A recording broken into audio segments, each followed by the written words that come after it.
Hi guys, I have another Copic coloring and card tutorial for you today. We are going to color Heart Basket Sophie by the Paper Nest Dolls, and she's gonna be in some lovely browns and reds today. I don't have that much to talk about when it comes to the coloring, so I will be back when I'm putting the card together.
So we're jumping right into the cutting of the mats, and I'm actually cutting the mat a little bit too short again.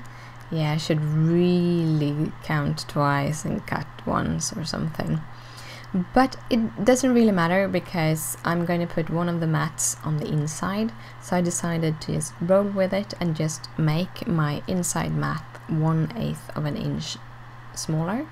I also could have cut off so that I just had the border being a little bit wider on both the inside and the outside, but I'm really fond of having that 16 of an inch border.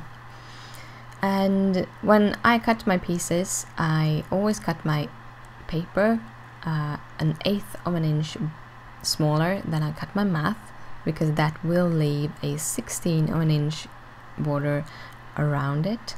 How wide I choose to make my papers and matting just depends on my mood usually. The base papers are usually 4 by 5 1/4, because that if you step up 1/8 of an inch, you get the mat, and if you step 1/8 of an inch even more, you get the card base. But the width of the lines depends a little bit on my mood and how much paper I got left. Like I'm doing here, I am actually cutting a strip that's going on the inside of the paper or the card, and then I'm cutting down my matte paper also. I am going to use that striped paper also, and that is, I'm inverting the colors so that the striped paper is going to be the vertical line on the outside of my card, and then it's going to be the kind of main paper on the inside. This is a very good way to actually get more out of your papers, to invert the colors, because then you don't have to cut 4 papers, you only have to cut 2. I am going to layer all my papers onto my mats. I'm using a Craft Companion tape runner because it's affordable and it sticks very well. And I always mat all my layers and then I put them together. And it's going to be the same design on the inside and the outside.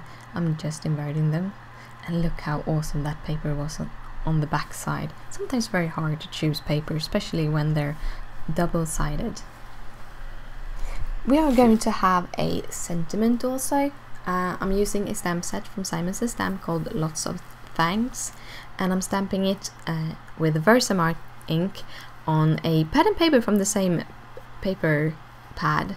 I love when paper pads have pad and paper that doesn't really have any patterns, more just gradient color, because then you can use it as the base of your sentiment, which is very hard if you have a very patterned paper.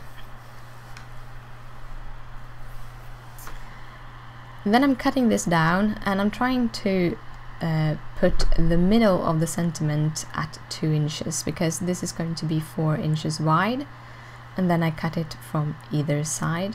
This helps to get it straight and in the middle of your cardstock. And then I'm going to cut down this matte strip also to matte my sentiment and make it stand out a little bit more.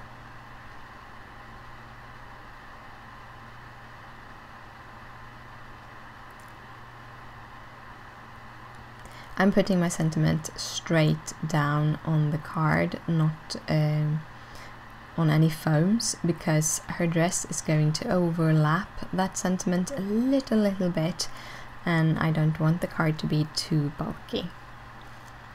Also gonna add a couple of hearts. I'm using this Martha Stewart heart punch. It's one of my absolute favorite punches because you get a lot of hearts very fast. But first I am actually putting all my layers into my card, and it's pretty simple, just layering them inside. I usually put my card upside down. There were one YouTuber, which name I sadly can't remember right now, and she always put her card upside down when she put her layers on and got them a little bit straighter, so I tried it out and it actually works, at least for me.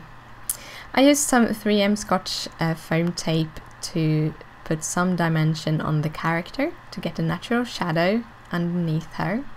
I'm also using the same tape cut into teeny tiny pieces and putting that tape on the back side of my hearts.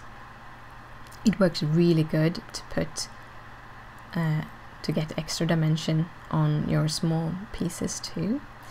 I'm going to use a total of 6 hearts because I thought that would be a good number of them this time. I usually try to make them an uneven number, but when I put down my last heart it felt like there was a heart missing there, so I took one more of those teeny tiny ones and then I put it at the card. And that is the card for today. If you like it, please thumbs it up, it means a lot to me. If you have any questions, just comment down below. And down below you can find all the details of the card, and you can find a link to my blog where the colors to the Copics that I'm used and all the materials used are linked. Thank you so much for watching, and I'll see you later. Bye!